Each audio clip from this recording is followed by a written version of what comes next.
From the Vault is sponsored by Vita Coffee and Wine Bar in downtown Sandusky, where the elite meet to eat. Visit us in person or on the web at vitasandusky.com.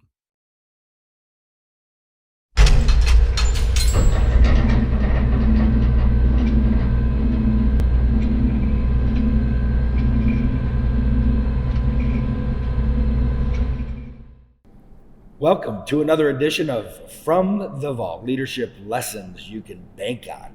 We're coming to you from downtown Sandusky, Ohio, at a beautiful place called Vita. My friend Tom Siegel is running the place. He's got a heck of a menu. What do you think about it, Mr. Jones? Beautiful spot for lunch. It sure is. So come on down if you're in Sandusky, Ohio, the roller coaster capital of the world on Columbus Avenue. Pay a visit to Vita. Our other sponsor, LuckyStoneUniforms.com. If you're a police officer, firefighter, EMT, nurse, and etc., get your uniforms from LuckyStoneUniforms.com. Like them on Facebook. So we'd like to explore leadership from different angles and invite guests who have leadership positions or who have had leadership positions to offer different perspectives. Today our guest is CEO of the Chef's Garden, Mr. Bob Jones.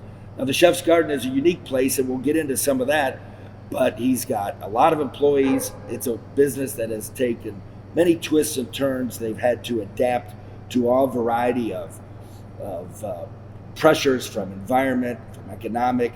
So, Mr. Jones, welcome to From the Vault. We're happy to have you. Tell us a little bit about the farm. Let's start with that. Sure. Good morning. Glad to be here. The Chef's Garden is a family-owned and operated vegetable farm in Huron. We primarily sell to restaurants, about 4,000 restaurants around the country. We ship product to all 50 states and 17 countries. After COVID, we got into the retail business, which we had not done in probably 40 years. We have a farm market on site on the farm, and then we also sell home delivery boxes, again, all over the country. We are regeneratively managed, which means we focus on soil health, plant quality, nutrient density, and those are the things that we continue to work on and learn about each and every day. How many employees do you have, Bob? At peak, probably around 160 folks working on the farm. We prefer to refer to them as team members. We have about 160 people on the farm family, and I'm even related to some of them. We're very fortunate that we have about 7 family members besides Lee and myself working in the business today. What about the size of the farm? Let's share with folks some scope. We talked about number of employees, which suits our leadership conversation. How many acres? About 400 acres in total, which as farms go today is relatively small.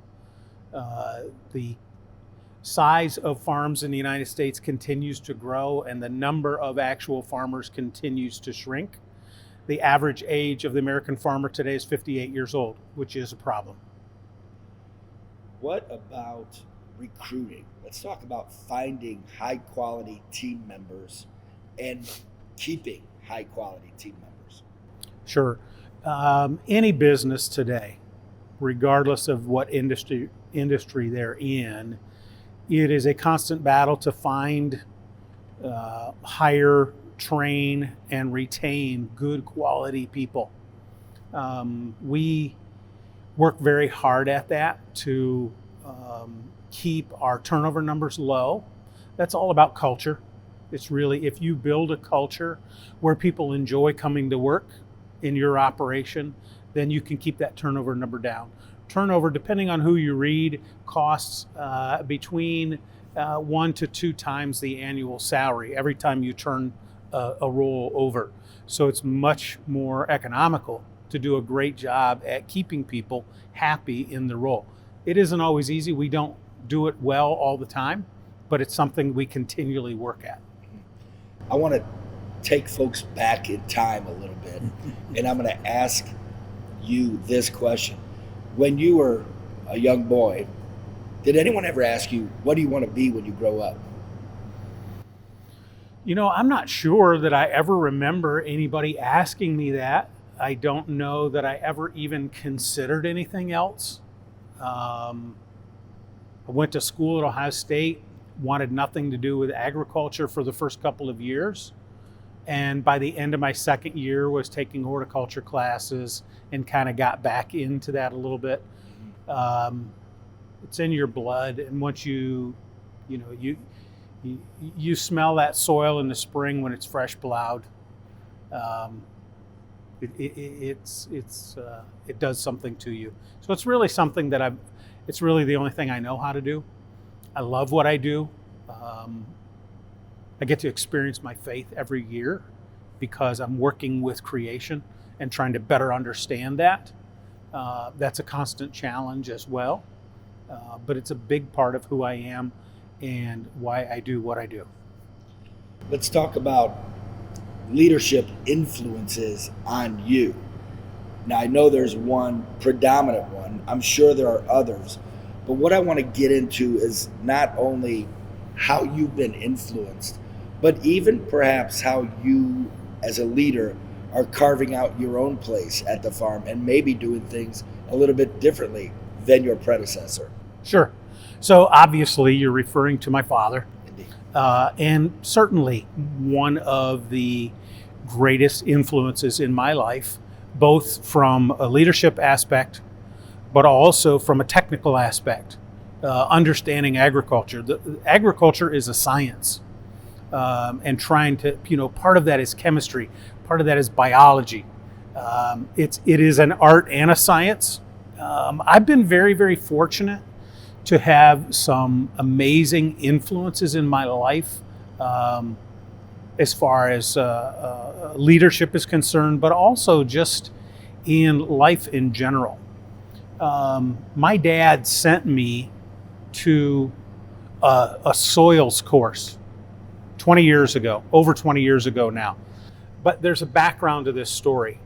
He sent me to a soils course in Minneapolis, Minnesota in December, taught by a veterinarian. And I asked him when he said, I really want you to go to this. I think you should go to this. I said, what did I do to you? Nobody goes to Minneapolis in December on purpose, right? It's really cold there. And who goes to a soils course taught by a veterinarian? It just made no sense to me at all until I got there and started listening to him. Now, 20 years later, I understand as my career and as our business has evolved that while we grow vegetables, we're really in the energy business.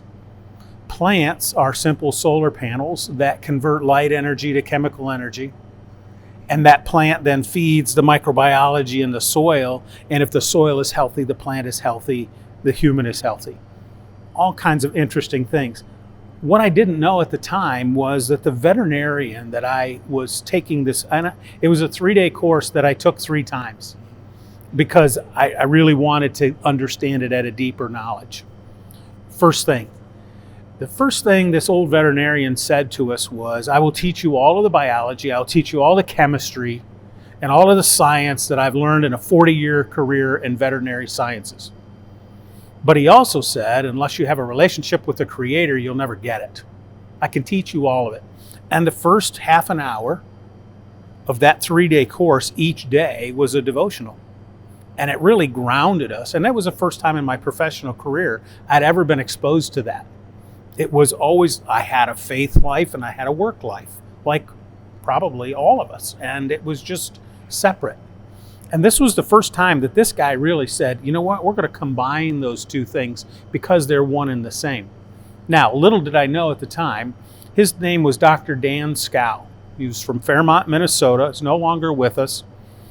Dr. Scow studied a gentleman from Florida by the name of Dr. Kerry Reams, who was a physician, and halfway through his career, changed his career to become an agronomist.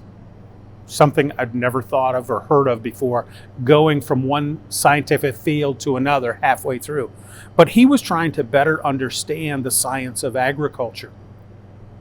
Interestingly, so I take this course from Scow, who is studying a guy by the name of Kerry Reams, who happens to be good friends with a guy by the name of Einstein. And they talked about energy often and argued about it. They came at it from different perspectives. But really, if you think about it, when we eat food or we eat plants or animals that ate plants, it's really all about energy. And it's one of the problems we have in the world today is the lack of nutrient density in food because we've tried to short circuit the system. But certainly you kind of bring all of that back around, and I'm like, oh my gosh, I had no idea how fortunate I was to be able to be exposed to someone in that chain or from that tree. But I really like, I learned a lot from my dad. He was an amazing crisis manager. He lost his father at 19 years old, and then so his mother, his brother, and his 5-year-old sister. He felt like he was responsible for helping raise that family as well as his own newly started family. So he just had to become good at crisis management. I learned a lot from him, both positive and negative. But then to be exposed to somebody like Scow and Reams, I love reading Pat Lencioni, Simon Sinek, those kinds of people, and really blending in leadership skills with the scientific part of my world.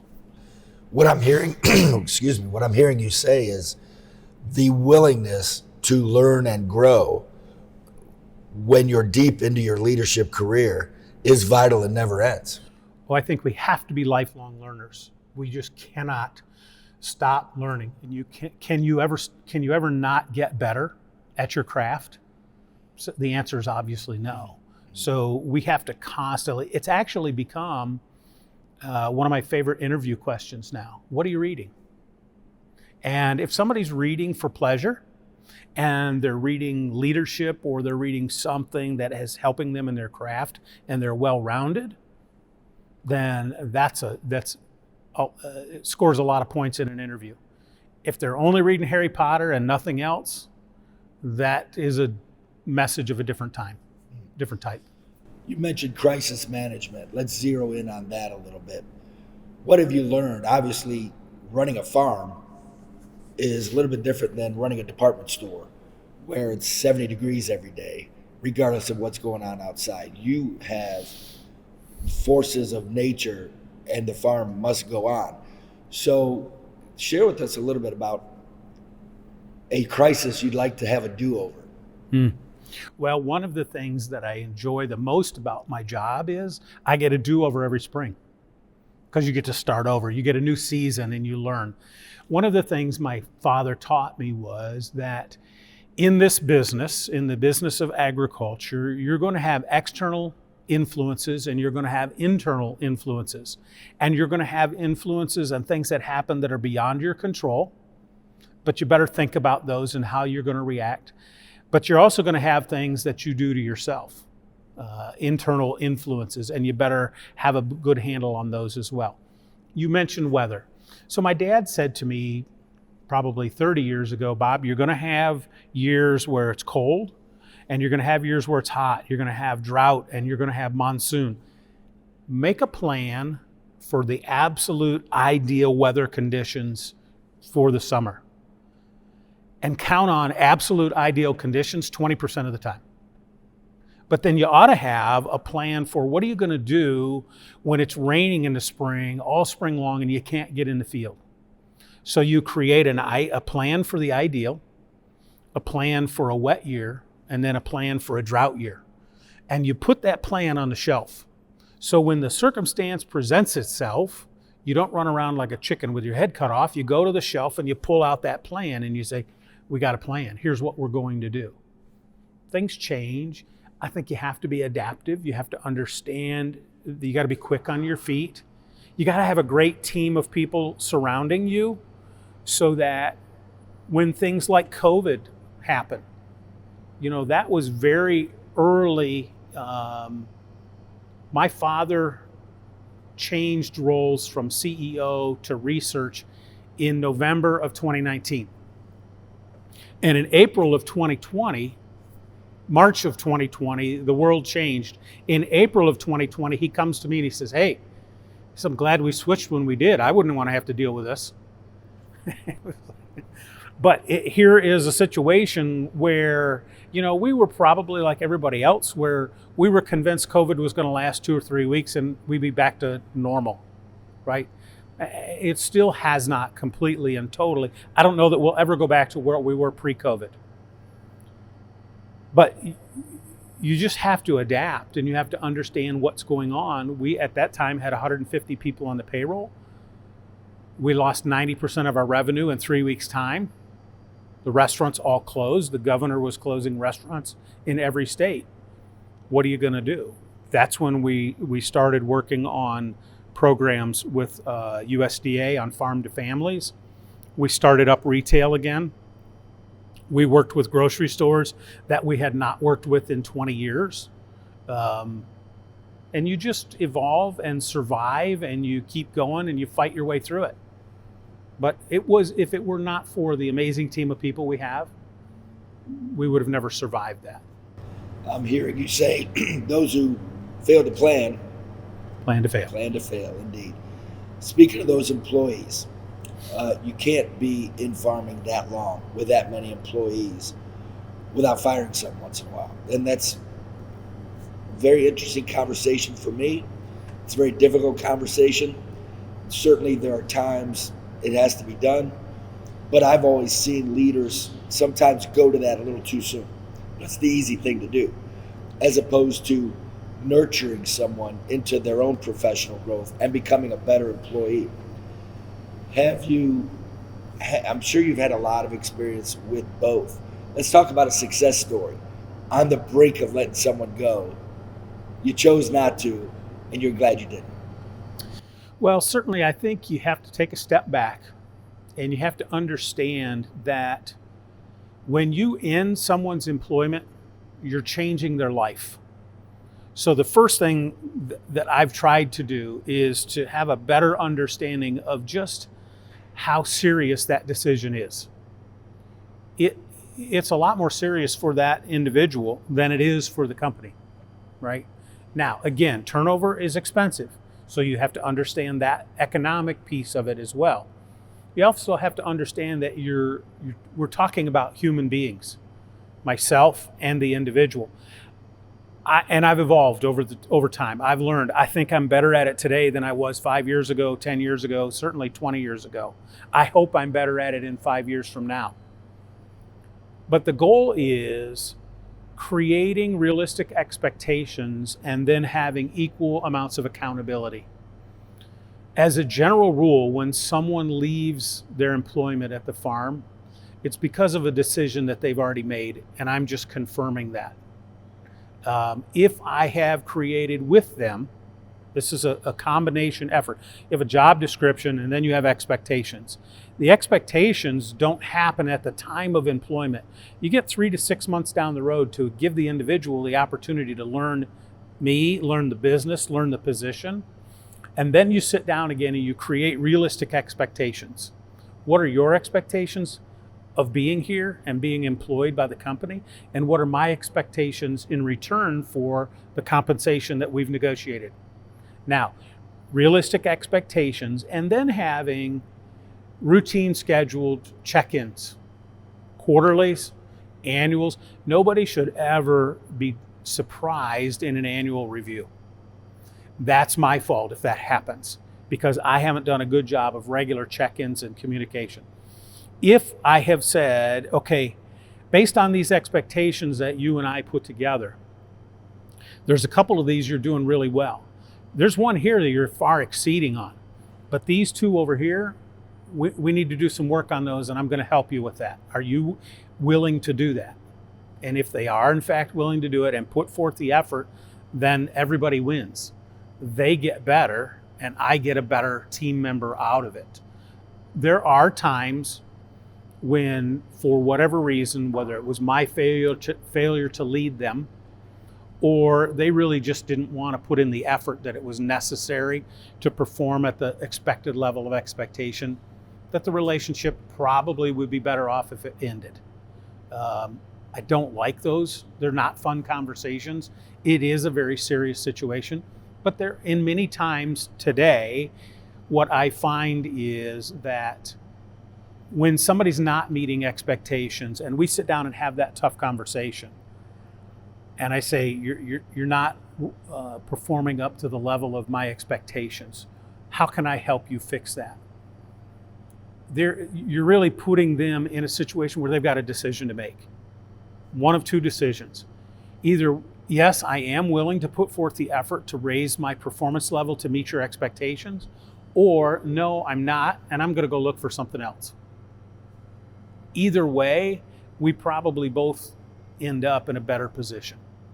They could be happier working for somebody else, and I could be happier having someone else come in and perform that role. Bob, I want to thank you for coming to Vita, joining us on From the Vault, Leadership Lessons You Can Bank On. I'm Paul Ward. It's a pleasure to talk with you. Like us on Facebook. From the Vault, Leadership Lessons You Can Bank On. From the Vault is sponsored by Vita Coffee and Wine Bar in downtown Sandusky, where the elite meet to eat. Visit us in person or on the web at vitasandusky.com. From the Vault is supported by Lucky Stone Uniforms.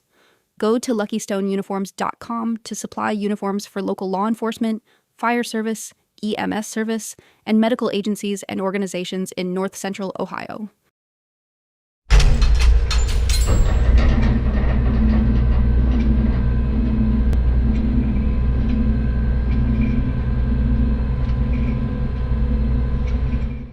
From the Vault is produced by Lake Erie TV. Watch us, like us, and follow us at lakeerie.tv.